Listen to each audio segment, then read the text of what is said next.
네, 안녕하세요 시청자 여러분. 바른TV 전문가 토크. 오늘은 명지대 문종진 교수님을 모시고 상법 개정안에 대해서 한번 이야기를 나누는 시간을 갖도록 하겠습니다. 교수님 안녕하세요. 예, 명지대 경영대 문종진 교수입니다. 네. 반갑습니다.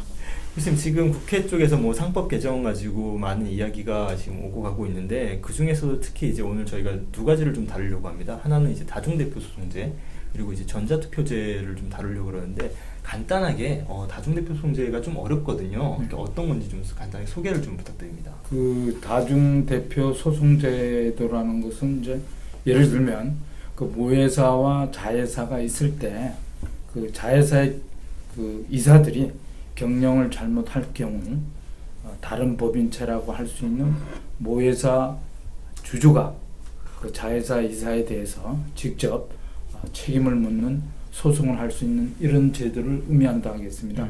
실질적으로 모회사, 자회사가 다른 법인이고, 또 모회사라는 법인이 그 자회사의 이사에 대해서 책임을 물을 수 있지만, 만약에 책임을 안 묻는다면 그 모회사의 주주가 직접 책임을 물을 수 있도록 권한을 부여한 이런 제도를 다중대표 소송제도라고 하겠습니다.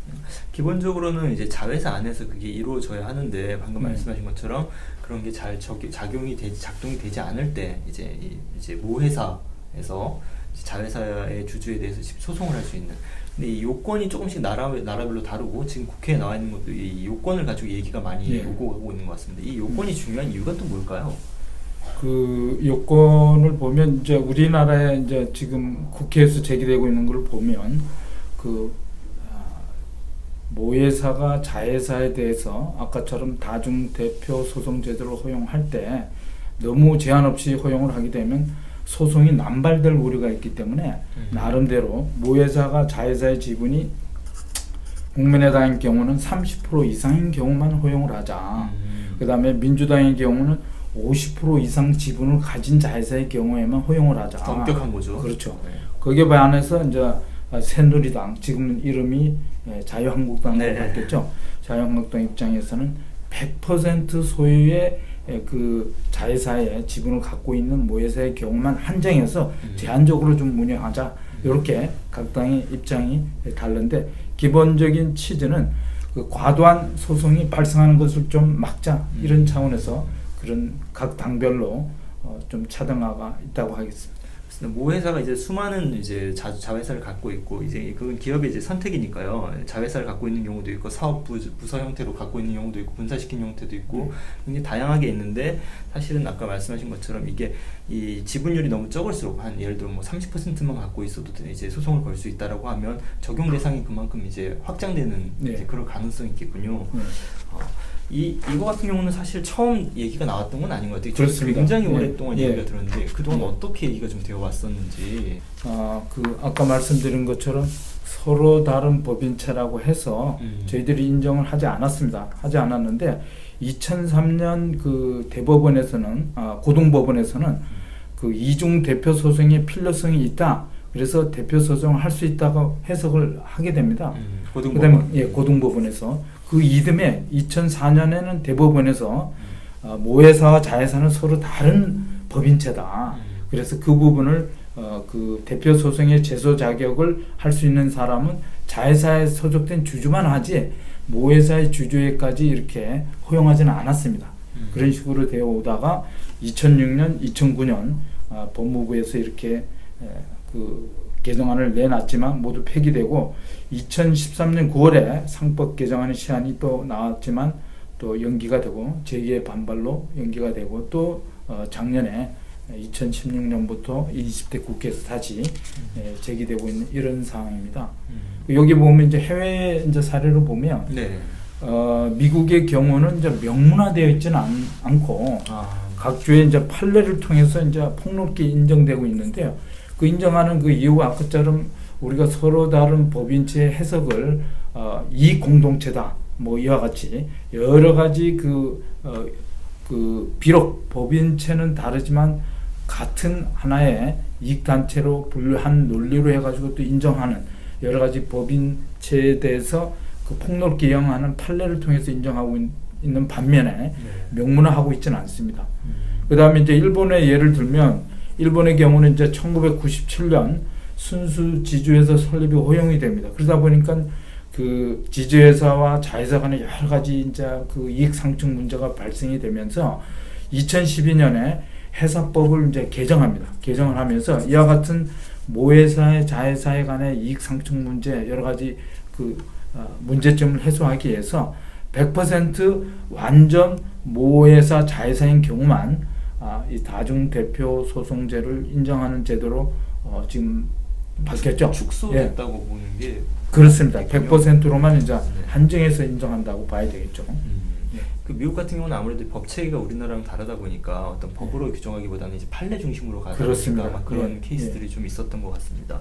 그 보통 이 제도가 많이 이제 그동안 해외에서도 적용이 되고 그러는데 그 아무래도 근데 이제 미국이나 일본에서 이제 제한적으로 혹은 판례로 도입되고 있지만 그렇게 일반화된 형태는 좀 아닌 것 같아요. 다른 그렇습니다. 나라에서도 좀 보긴 어렵고. 그러니까 아까 가장 말씀하셨던 포인트 중에 한 두 가지 정도 제가 이제 이해를 했던 것이 하나는 법인격이 두 개가 달라서 좀 이게 적용하기 어렵다. 예를 들어 이제 모회사의 주주가 자회사에 대해서 어떤 기여를 한 바가 없는데 어떤 손해나 이익에 대해서 소송을 제기한다는 것 자체도 두 개의 회사가 사실은 다른 건데 좀 맞지 않는다라는 것을 하나 말씀해 주셨던 것 같고요. 하나는 이제 소송 남발 문제를 조금 말씀해 주신 것 같습니다. 이건 이제 비율에 따라 달라지겠지만 뭐 특정 목적을 가지고 특히 이제 최근에 국회에서 논의되고 있는 상법 개정안들이 결국은 대부분의 어떤 지배구조와 관련된 문제여가지고 이것이 결합됐을 때 또 어떤 중복되는 효과를 나타낼 수 있다는 이 점이 좀 문제가 될 수 있는 것 같고, 근데 그럼에도 불구하고 야권에서도 어떤 이 제도 도입이 필요하다는 어떤 이유는 있을 것 같아요. 어떤 이유가 또 있을까요? 그 지금 이제 다중 대표 소송 제도를 인정해야 된다는 이런 논리를 보면, 예를 들어서 우리나라의 경우는 이제 계열사 간의 순환 출자로 그 모회사의 자회사의 상호 출자 이런 식으로 소수의 지분율을 갖고 있지만 많은 수의 그룹 계열사를 운영하는 이런 지배 체제 하에서는 여러 가지 이제 사주의 여러 가지 비리 문제가 또 뭐 그 지분 상속 이런 문제가 제기됐습니다. 그래서 이런 경우에 이거를 제한하기 위해서 다중 대표 소송 제도를 인용을 해서 이런 권익을 좀 보호하자. 예를 들면 모회사 임원이 자회사 임원을 겸직을 하게 되면 모회사가 자회사에 대해서 소송하기가 실제로 어렵지 않느냐. 그래서 이런 부분에 다중 대표 소송 제도를 허용을 하면 모회사의 주주가 단독으로 이렇게 소송을 제기할 수 있도록 하자. 뭐 이런 취지에서 이제 필요성이 나오고요. 여기 보시면 이제 대부분의 이제 자회사가 이제 비상장 회사가 많습니다. 비상장 회사 많으니까 재무제표 공개가 잘 안 되죠. 공개가 잘 안 돼 회사 경영 상태를 잘 알 수 없으니까 이런 부분에 대해서 견제 수단이 없다. 그래서 견제 수단을 하기 위해서 이런 소송 권한을 인정을 해주면 자회사의 그 임원들이 경영을 할 때 좀 신경을 쓰지 않겠느냐. 이런 이제 요구에 의해서 다중대표 소송 제도를 좀 허용해달라. 뭐 이런 취지에서 이제 진행되고 있습니다. 우리나라에 사실 비상장 회사 같은 경우는 이제 재무제표가 제대로 이제 외부에서 보기 어려운 부분도 있는데 그 공정거래법상에서는 이제 아무래도 규제 대상은 들어가는 거죠. 그렇습니다. 어떤 문제가 있을 때는 이사의 배임이나 횡령물 부분을 포함해서 이런 것들은 이제 공정거래법이나 형법에 적용된 거고, 그렇지만 이제 방금 말씀하신 것처럼 주주들에 의한 감독까지 한번 같이 보자라는 측면에서 아마 얘기를 좀 하고 있는 것 같습니다. 아무래도 지금 이 부분을 두고 이제 상법의 근본 취지가 뭔지에 대해서 저희가 약간 좀 제가 헷갈리는 부분이 있더라고요. 그러니까 지금 나오고 있는 상법들은 다중대표 소송 제도를 포함해서 대부분 어떻게 보면 어떤 형벌이라고나 할까? 그러니까 어떤 기업을 어떤 규제하기 위한 법안에 굉장히 가깝다는 생각이 드는데, 이게 외국에서는 상법을 이제 회사법으로 따로 이제 두고 있지 않습니까? 근데 이제 외국에서는 제가 알기로는 이제 상법의 취지가 기업 경영의 어떤 사적 자치의 원리를 굉장히 존중하는 측면으로 보고 있는데, 이게 외국하고 우리나라의 법이 어떤 상법을 바라보는 시선이 조금 다르다는 좀 생각도 좀 드는 것 같습니다.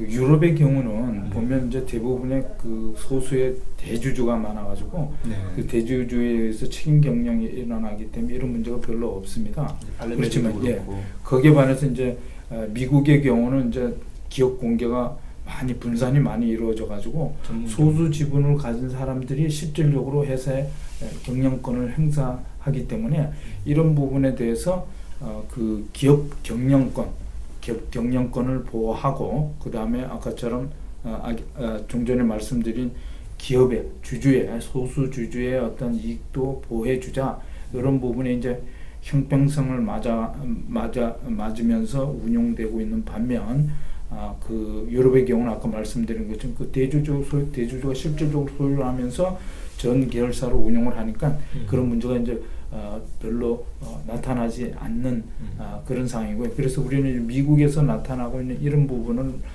나름대로 이제 그 인용을 해서 이런 취지의 교육을 요구를 하는 경향이 많습니다. 네. 그 나라의 어떤 문화하고도 굉장히 이제 상법이 좀 연관이 되어 있는 것 같습니다. 규제하는 방식이라든지 이제 그런 것. 그 저희가 오늘 두 번째로 뭐 전자투표제도 논의를 좀 해보려고 하는데요. 사실 전자투표제도 얘기는 이제 아까 다중대표성제도 같은 경우는 이제 내용을 잘 모르시는 분이면 굉장히 이제 헷갈릴 수 있지만 전자투표제도는 저도 이제 얼핏 들으면 좋은 거 아니야라는 생각이 이제 딱 들거든요. 이제 딱 보면 투표를 이제 전자 방식으로 해서 누구나 할 수 있게 한다. 좋은 거 같네라고 보는데 그럼 이제 구체적으로 전자투표제도가 지금 시행이 안 되고 있는 건가요? 이제 회사에 지금 전자투표제를 허용을 하고 있습니다. 허용을 하고 있는데 이게 이제 강제 사항이 아니라 정관에 그 전자투표제도를 실시한다고 이렇게 반드시 하지 않으면 안 해도 되기 때문에 강제 사항이 아닙니다. 그래서 정부에서 지금 개정하고자 하는 내용을 이거 의무 사항으로 하면 모든 기업이 하게 되지 않겠느냐.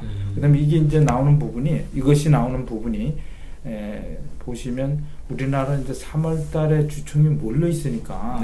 내가 지분이 투자를 여러 회사에 했는데 이 회사도 주총에 참가하고 저 회사 주총에 참가할 수가 없습니다. 몸은 하는데 회사는 많으니까. 그러다 보니까 우리가 주주총회에서 서로 참가해서 설명을 듣고 토론을 하고 이런 식으로 주총이 끌어가야 되는데 그러지 못한다. 전자적으로 투표를 이렇게 해버리면 의사 커뮤니케이션이나 소통이 없이 일방적으로 하게 되다 보니까 그런 이제 문제가 나오기 때문에 이것도 앞에서 말씀드린 것처럼 전자투표제도도 좀 의무화하자 이런 식의 얘기가 나온 것 같습니다.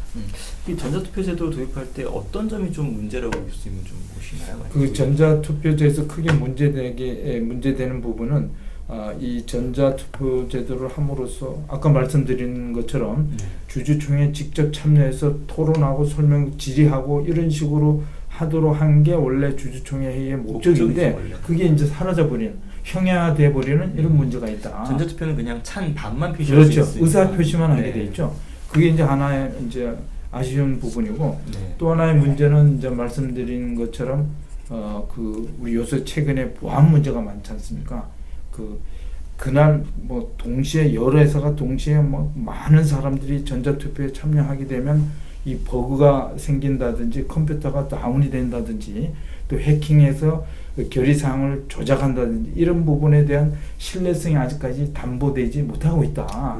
그런 부분이 좀 어느 정도 그 신뢰성이 가는 수준까지는 좀 기다렸다가 전자투표제를 하고 또 이제 본인들이 회사들이 원하면 선택할 수도 돼 있으니까 우리도 그걸 법적으로 강제하지 말고 나름대로 이제 전자 시스템의 신뢰성도 확보되고 또 이게 이렇게 하다 보면 해외 투기 펀드 이런 투기 펀드들이 우리 국내에 많은 그 내부 유보 자금이 있습니다. 200조 이상이 넘는 내부 유보 자금을 노려서 이런 부분에 와서 과도하게 요구를 한다든지 다중대표 소송제도 소송을 하고 전자투표제도를 통해서 또 이런 식의 이제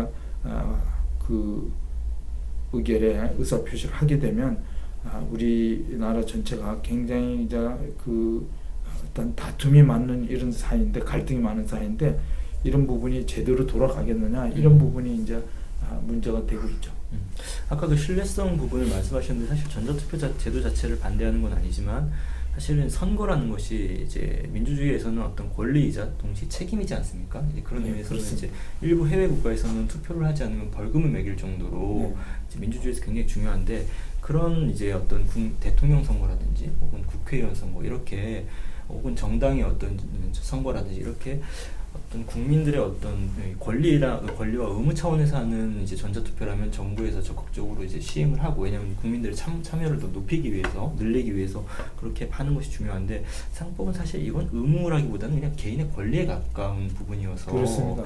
이렇게 본인의 어떤 주주총회에서 자신의 의사를 표현하고 혹은 인수합병에 대해서 자신의 어떤 가부를 결정하는 것을 반드시 이렇게 강제하는 거에 가깝게 해야 되는지에 대한 약간 저는 좀 의문이 드는 것 같고, 그리고 이제 순서라는 부분도 좀 방금 말씀하신 것처럼 있는 것 같아요. 사실은 대통령 선거를 비롯해서 정부 쪽에서 이걸 충분히 진행을 해놨으면 어떤 해킹에 대한 안전성이라든지 이런 신뢰들이 충분히 쌓이기 때문에 기업에서 이걸 받아들이는 것도 굉장히 부담이 덜할 텐데, 지금 아무도 선관위에서도 지금 시범 사업 정도만 하고 본격적으로 하지 않은 것을 기업한테 이제 직접 너희가 한번 해봐라라고 하는 그렇죠. 것이 굉장히 좀 위험할 것 같다. 특히 이제 또 대통령 선거도 물론 중요하지만 기업의 이제 인수합병 이런 부분에서 해킹에 대해서 만약에 발생을 하면 이걸 다시 뒤집어야 되는지에 대한 그렇죠. 굉장히 복잡한 법리 문제가 발생하기 때문에 기업 입장에서는 이런 리스크, 기업이 제일 싫어하는 게 리스크 예측 불가능한 거 아닙니까? 예, 가능한 이제 위험은 커버 가능한데 이게 발생할지 안 할지 모르는 위험을 가장 무서워하는 부분이기 때문에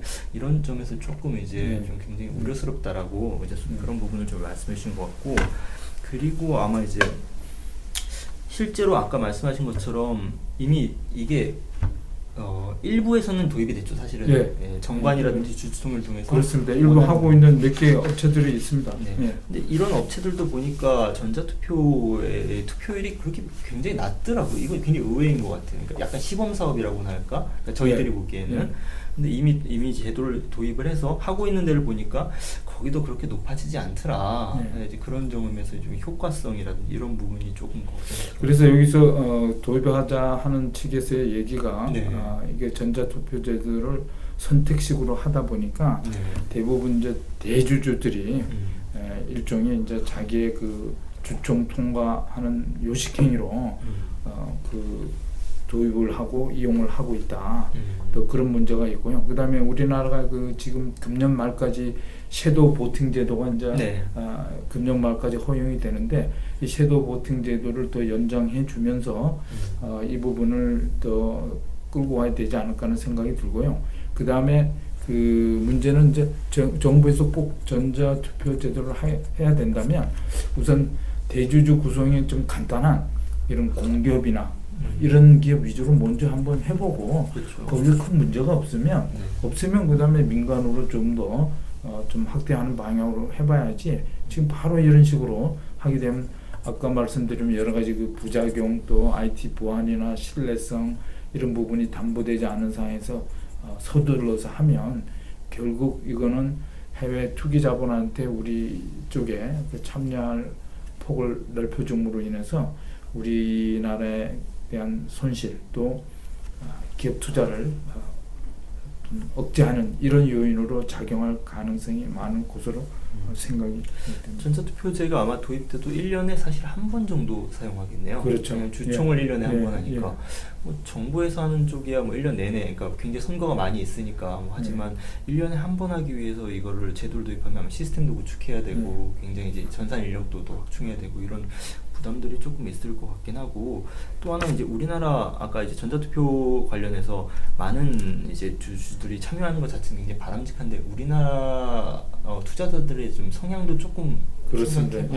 우리나라 투자자 성향이 대부분 참가에는 별 관심이 없어요. 단기 투자, 단기적인 투자 배당을 많이 주느냐 뭐 이런 식의 주가가 얼마만큼 올라가는 이런 부분에 더 관심이 있기 때문에 그 우리 투자자들이 좀 그 장기 보유할 때 뭐 세제상의 혜택을 준다든지 이렇게 해서 투자자들이 이제 주총에 적극적으로 참여하도록 유인을 좀 마련해 줘야지 그런 근본적인 대책은 하지 않고 그냥 덜렁 전자투표제도를 하자 이런 식으로 해서 여러 가지 부작용이 예상이 됨에도 하는 부분은 조금 우리들이 다시 한번 재검토해야 할 그런 상황으로 생각이 됩니다. 그렇습니다. 지금 당장 하게 되면 아마 그러니까 개미 투자자라고 하는 일반 투자자들보다는 그렇습니다. 해외 펀드라든지 이렇게 조직화된 쪽에서 더 적극적으로 활용할 가능성이 아무래도 그동안 이제 우리나라 투자자들의 어떤 성향을 봤을 때 그래서 이제 방금 말씀하신 것처럼 근본적인 세제 혜택부터 시작해서 이런 것부터 먼저 하는 게 맞지 않느냐. 세제 혜택을 통해서.